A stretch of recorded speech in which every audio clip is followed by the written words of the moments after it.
Shalom anak-anak muda yang terkasih dalam nama Tuhan Yesus Kristus. Nah, di sini saya akan membawakan khotbah tentang hikmat pada masa muda.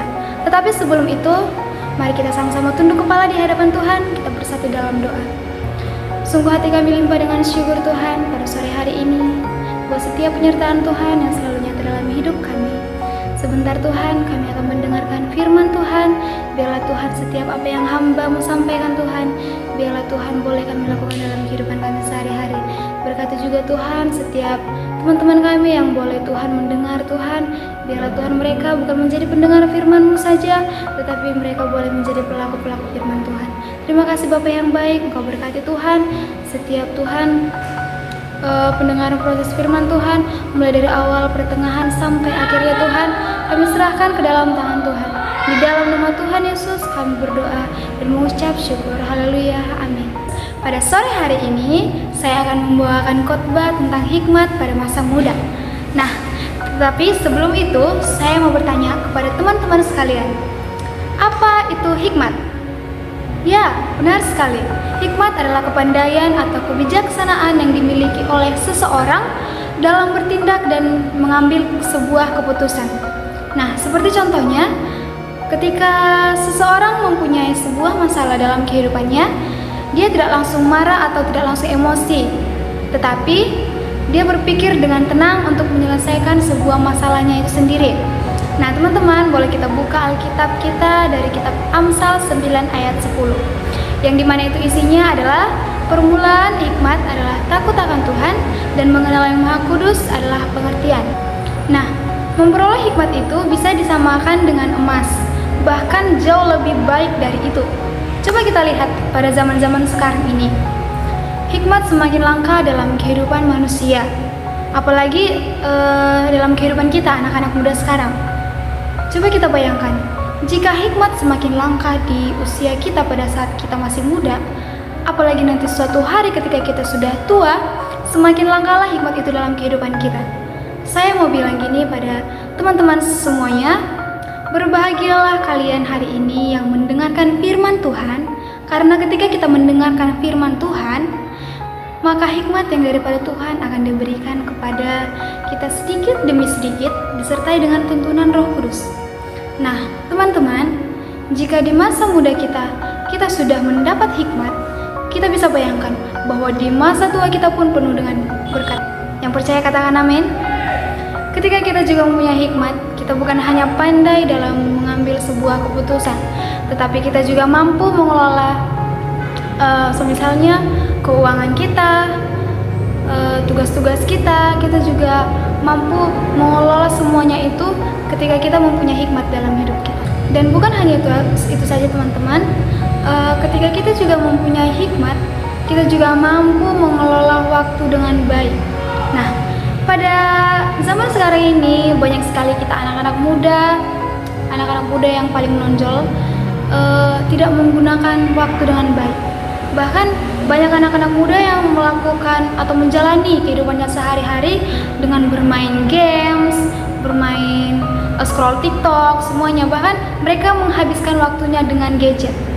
Nah, teman-teman, saya mau bilang bahwa ketika kita punya hikmat, kita juga akan pandai mengelola setiap waktu dalam kehidupan kita. Kita mau pakai waktu kita di dalam dunia ini dengan lebih berharga.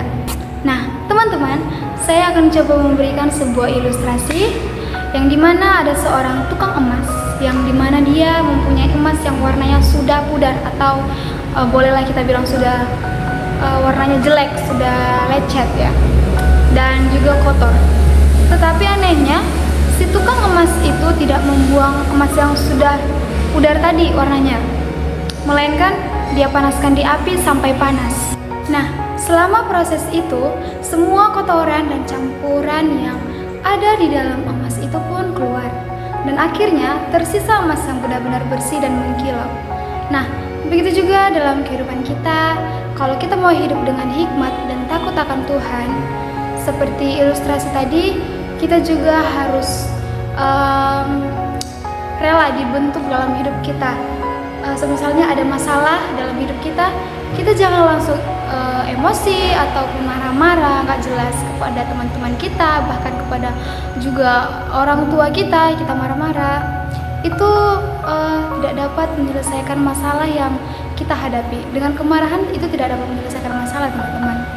Jadi saya mau bilang bahwa ketika kita memang benar-benar mau diproses dalam kehidupan kita, kita harus memiliki sikap yang rendah hati, sikap yang memiliki kasih kepada teman-teman kita, bahkan sesama kita manusia.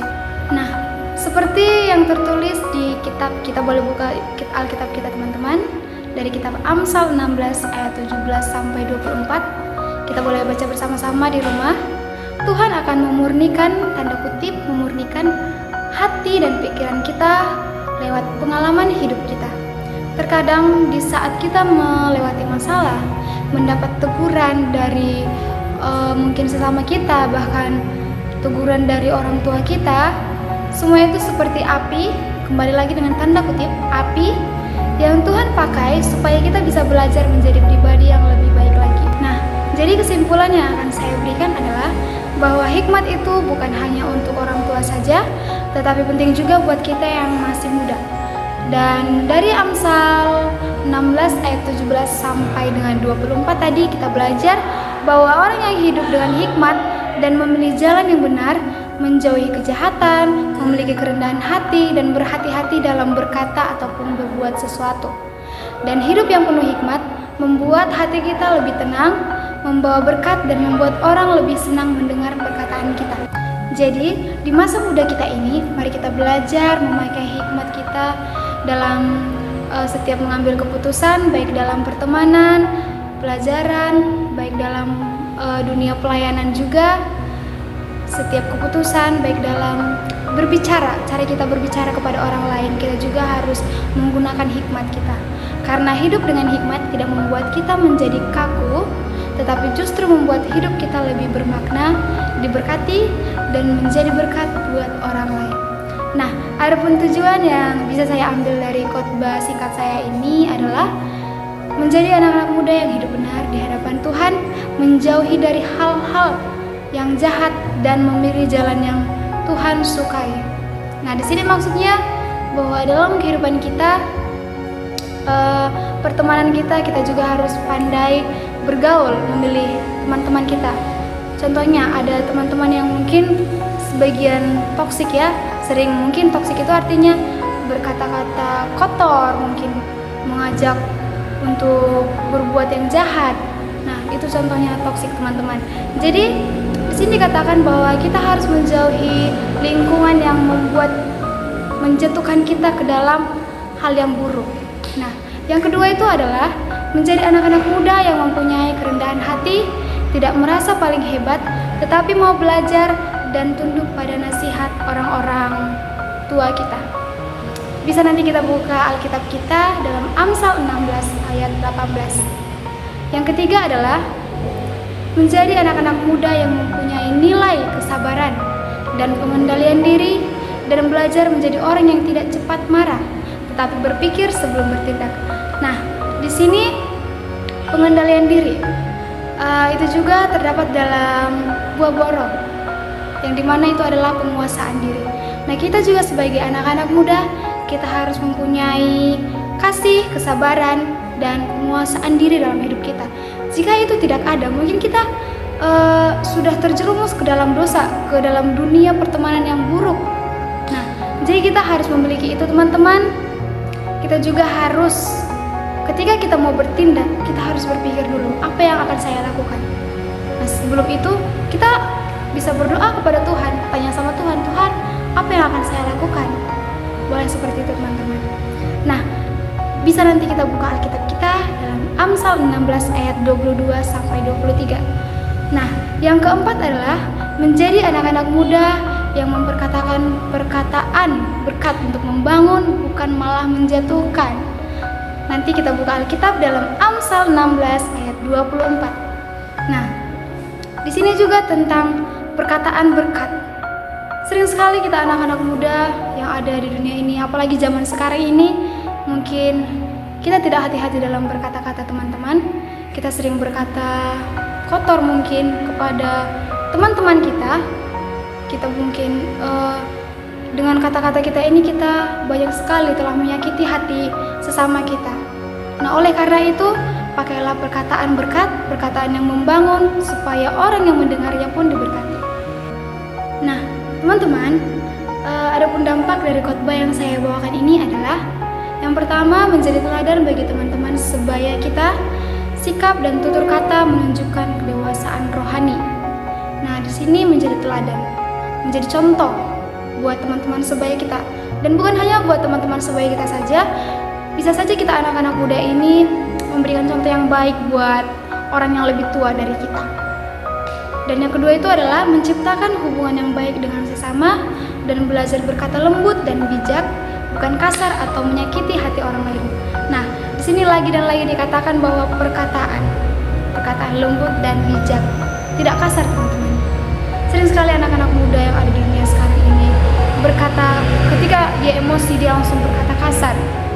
Nah, itu bukan Tuhan sukai, tapi yang Tuhan sukai adalah kita harus belajar untuk boleh mengendalikan setiap emosi yang ada dalam diri kita, memperkatakan perkataan yang bijak dan tidak menyakiti hati orang lain. Nah, semoga dengan renungan singkat saya pada sore hari ini boleh membawa teman-teman semuanya untuk lebih berpikir dengan hikmat untuk kita memakainya di dalam kehidupan sehari-hari. Sekian, terima kasih. Shalom.